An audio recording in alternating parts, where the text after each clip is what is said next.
Hai guys, di video kali ini aku akan sedikit cerita tentang perjalananku ketika mendaki ke Gunung Sumbing bersama tim Ojo Ngegas. Kenapa sih nama timnya Ojo Ngegas? Iya, karena kita tuh pendaki santuy, walaupun jalannya santai, yang penting nyampe. Setelah melalui perjalanan yang cukup panjang dan melelahkan, akhirnya tibalah kami di base camp Bimawari di Desa Dukuseman. Di sini view-nya aja udah cakep banget, guys. Aduh, hilang deh capek perjalanan selama semalaman. Setelah sarapan, rapi-rapi dan packing ulang, maka tibalah saatnya kami untuk melakukan perjalanan menuju ke pos 1. Untuk mempersingkat waktu, kami menggunakan ojek untuk bisa sampai ke pos 1. Nah, di sini kami menggunakan ojek dengan perjalanan kurang lebih sekitar 10 sampai dengan 15 menit dengan melewati rute perkebunan warga. Jalanannya berbatu dan tanjakan begini, guys. Seru deh pokoknya. Oh ya, kami bayar ojek dengan menggunakan voucher yang sebelumnya sudah kami beli ketika masih di base camp Bimawari. Biaya ojeknya hanya 20.000 kok per satu motor, murah kan? Saat pendakian ini kebetulan kabutnya tebal banget, guys. Seperti ini, jarak pandang cuma sekitar beberapa meter aja.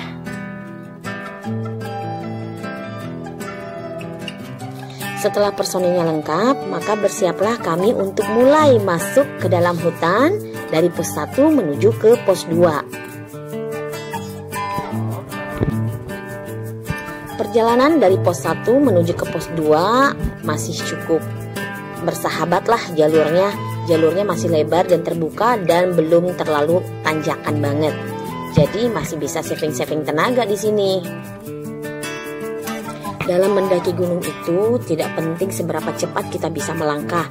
Yang penting adalah bagaimana kita bisa menjaga stabilitas dan ketahanan tubuh supaya nggak gampang capek. Di pendakian kali ini kebetulan perempuannya cuma saya, tapi aman lah insya Allah karena saya bawa anak saya yang bujang dan keponakan saya. Jadi walaupun cuma saya satu-satunya perempuan, insya Allah saya tetap bisa terjaga. Dalam perjalanan ini tim kami dibagi dua, tim yang cepat dan tim yang lambat. Tim yang cepat adalah mereka yang bawa perlengkapan seperti tenda dan peralatan masak. Sementara tim yang lambat ya bawa-bawa logistik lah. Dan yang paling penting tim yang lambat ini tujuannya adalah untuk menemani saya karena saya jalan yang paling lambat di antara semuanya. Maklum, faktor U deh. Masuk ke dalam hutan dengan suasana berkabut itu punya sensasi yang berbeda banget deh kalau menurut saya. Di samping segar, cium udara dedaunan, tanah basah. Wah, pokoknya amazing buat saya mah. Saya kenalin ya personilnya. Ini Agil, ini Wildan, kemudian yang ini Fuad namanya, kemudian yang ini Faris, nah yang ini Nur Alam, dan yang ini dipanggil Simbah namanya Yunus. Oke guys, istirahatnya sudah cukup. Selanjutnya kita melanjutkan lagi perjalanan menuju pos 2. Belum sampai-sampai dan perut udah mulai lapar. Itu artinya kita harus segera tiba di pos 2 untuk makan siang.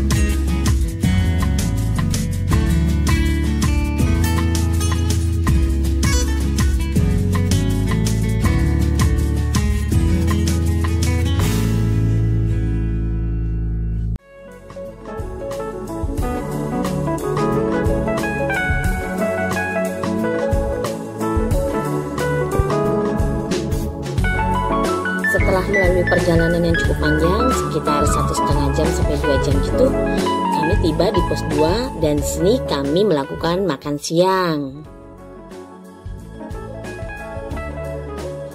Lalu setelah makan siang, kami tiba di pos mata air. Nah, di sini pos mata air ini ada air terjunnya juga loh guys, dan air terjunnya itu lumayan cakep banget.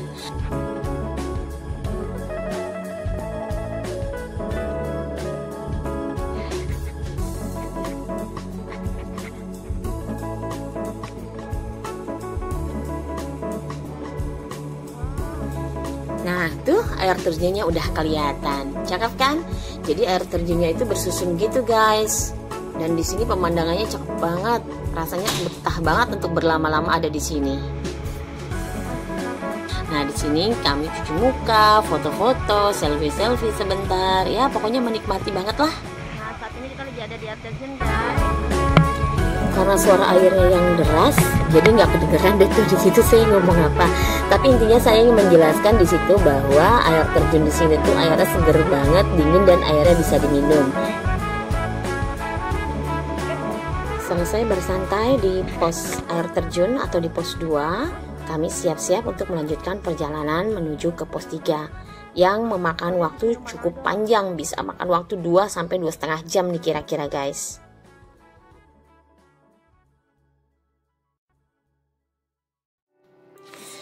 Nah, perjalanan menuju pos 3 jalurnya sudah makin rapat. Jadi kalau sore atau malam ke sini atau kabutnya tebal, waduh pasti di jalanan ini treknya nggak kelihatan.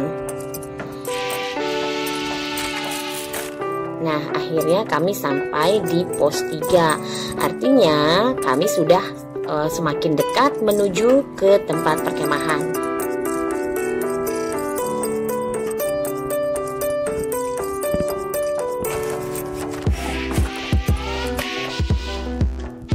Yeay, akhirnya sampai juga lah kami di lokasi perkemahan di pos 3,5. Nah, di sini tempat yang sangat cocok banget untuk bikin tenda dan view-nya itu cakep banget guys. Jadi kita bisa melihat ke atas dan juga kita bisa melihat pemandangan ke bawah. Nah, di sini bisa dibangun beberapa tenda. Mendaki gunung bukan berarti kita melupakan kewajiban sholat kan guys.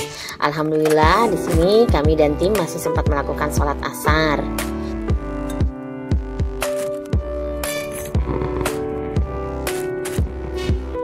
Nah, ini adalah suasana malam hari dan yang paling ditunggu-tunggu yakni makan malam. Nah, di sini ini kita makan ya ala kadarnya lah ya. Namanya di gunung, tapi yang penting adalah kebersamaannya ketika kita bisa menikmati makan malam bersama dengan teman-teman sependakian dan seperjuangan. Lihat deh, kayak anak ayam ya, tapi seru guys. Setelah makan malam selesai, maka yang selanjutnya kami lakukan adalah segera tidur. Karena besok paginya kami akan segera melakukan pendakian menuju ke puncak Raja Wali di Gunung Sumbing. Jam 6 pagi loh guys, jadi pagi-pagi banget. Oke, sampai jumpa di part 2.